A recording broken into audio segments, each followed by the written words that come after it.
so I can freely walk around where I am. I'm currently in my school in a club meeting. I'm not needed for my job position because I already did what I was supposed to. But here is, right now I was recording this. I have part 8 through part 13 written. Currently writing part 13. But I have parts 8 through 12 written out. I just want to say thank you so much for the 100 subscribers. That was a really great birthday gift. I know I had said in I think part 7 at the beginning that unfortunately things weren't working out for making the cake, and I think there was a bit of non-sponsorship. No, I think I said a couple times not sponsored by Dunkin' Donuts because I was propping it up on that, but on a thing. But I want to thank you guys so much for 100 subscribers. Again, really, really great birthday gift.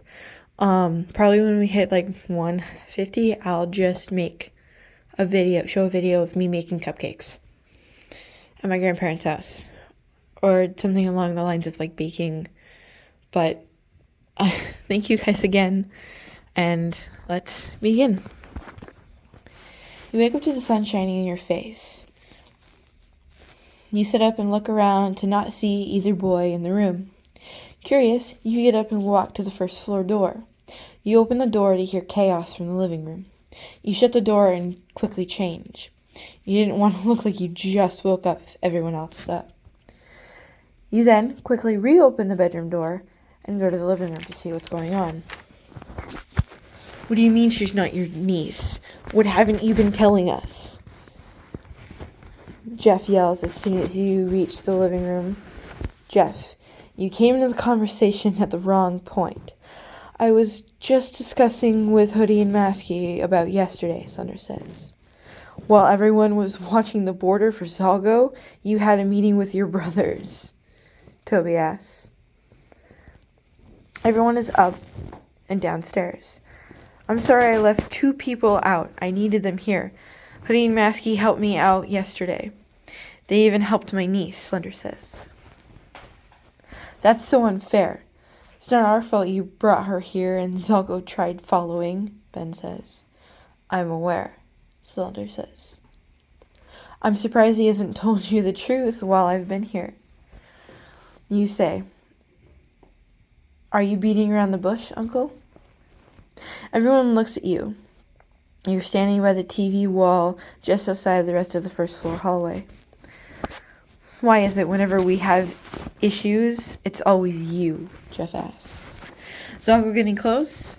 If my mom gave me to my dad over Zalgo, we wouldn't have an issue, you say.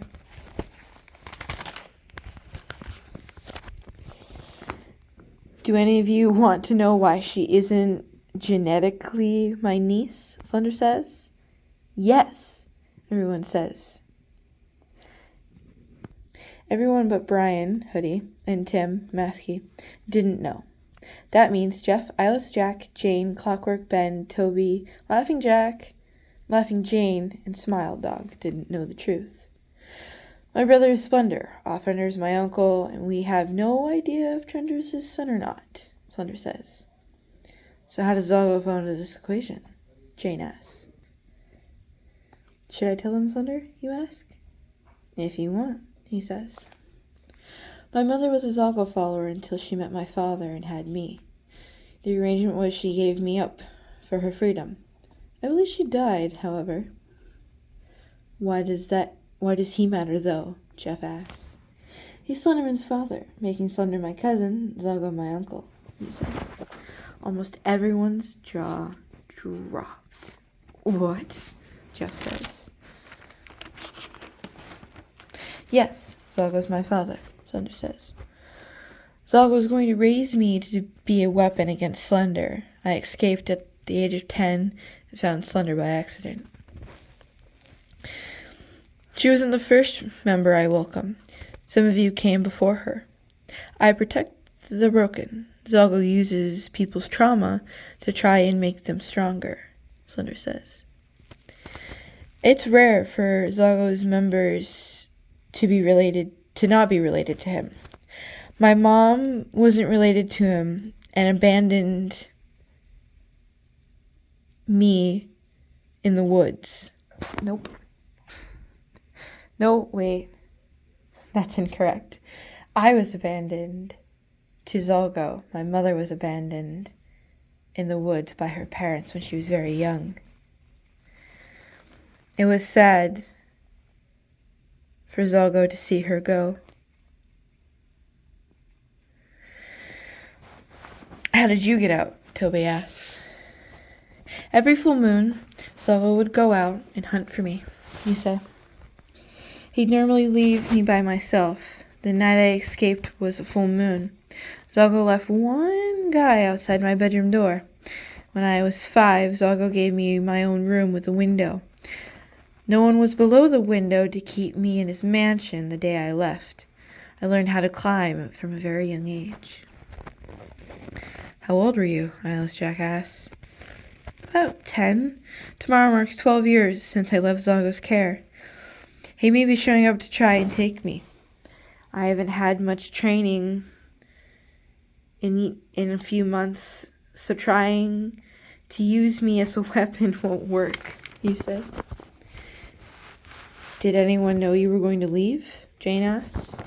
Nope. Not even the guy outside my door. Zolgo made the mistake of letting me have a room with a window. I climbed out through the window and left. Slender looked worried about your statement. Has it really been 12 years? He asked. Yeah, I'm 22. I was 10 when we met. Remember? You say. Slender gets up from his chair and walks to his office.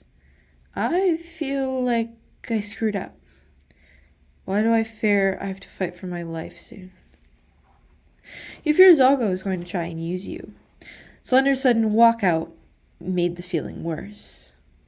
About 2 hours after the initial scare, Slender comes into your room. I'm sorry if I scared you earlier, my dear. Since you never got the training Zolgo needed you to have to make you useful to him, you won't be useful to him even if he gets a hold of you now. Your training time period for his use has passed. You to him are basically useless, Slender says. I figured, you say. You didn't get out much when you first came around. And you don't get out much now. But your father and my brother will be staying over for a few days for your safety. Have you told Offender about my relationship with Tim and Brian? You ask. I was going to tell him while I was on the phone with him. My attention was called away when I was told you came back to your room in a slight panic earlier. Do you want me to tell him? You ask. If you wish. I feel like he'll understand it better from you over me. Do you want me to join you in your office, you ask? Yes, I'll call him. No one really knows they're coming over either. You follow Slender to his office. Hoodie and Masky were standing outside waiting for him. Sir, your brothers and uncle are here, Hoodie says. Guess there isn't no point in calling them then, is there? You say. Your father almost falls running up the stairs. Are you okay? He runs up to you, grabbing your shoulders. Like your brother wants me. Yes, I'm okay. I don't need protection. I see the boys worry. Your father can't? Splendor asks. What do you mean, Splendor? Offender asks. He means nothing, Uncle, Slender says. Do you know what he means? Your father asks you. I have no idea. You respond. He stops because he knows he wasn't going to get anywhere with a question. Do you guys want anything to eat? I can get you anything but human, except some human organs, Slender says. You'll need to ask Eyeless Jack for those, you say. Your father lets go of you and walks over to Slender.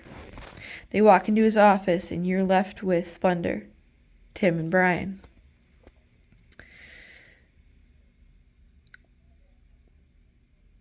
Unfortunately, they had to follow Slender into his office. Are you sleeping with those boys? Splendor asks. Not exactly. I've just kind of laid in bed with them around. Yesterday, the both of them did in my new room. The night before, it was just Brian, you say. Not too bad. It's better than the girls your father brings around, Splendor says. I bet. Slender made my favorite human meat. There are leftovers in the fridge. Do you want some? I thought ahead and ate before arrival. Your father chose not to eat. I hope Trender is treating the girl he brought over well. Did he bring her back yesterday, you ask? You start to head down the stairs with Splendor in tow. Whoops. Yeah, he was planning to mess around with the girl around the time Slenderman called. Doesn't he like, well, I don't think I can say it because of the young people around Slenderman's home. Slender takes in all ages unless he deems them as food, Like babies, Splendor asks. Yeah, orphans no less. Poor things. Humans aren't food to me. Zoggo had to hunt animals for me to eat because I refused to eat human. Zoggo, from the time you could eat solid foods until you left,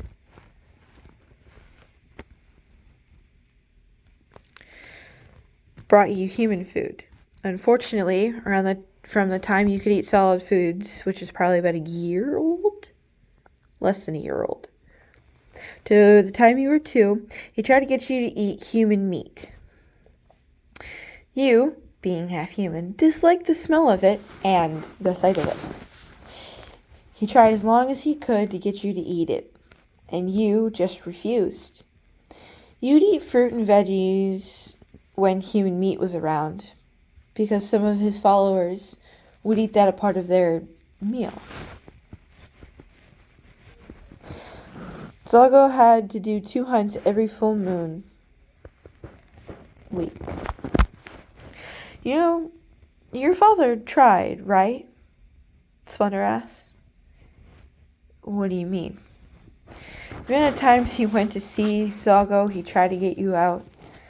Zoggo kept denying it, telling your father you wouldn't be useful to him.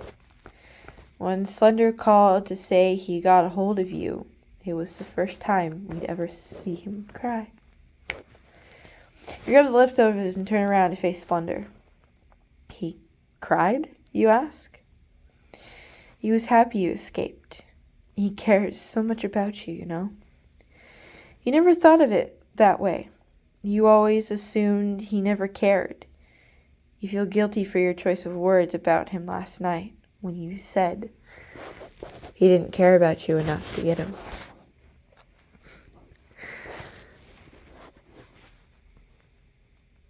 Thank you guys so much again. This is the end of part 8.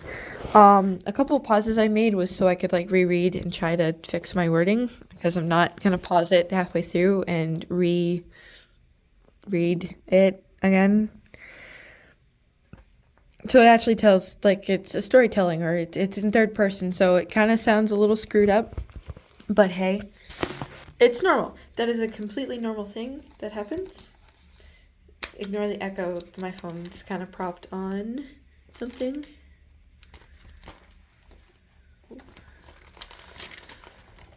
So, thank you guys so much again for, I'm going to say multiple times, 100 subscribers. And I hope you enjoy the next video. Bye.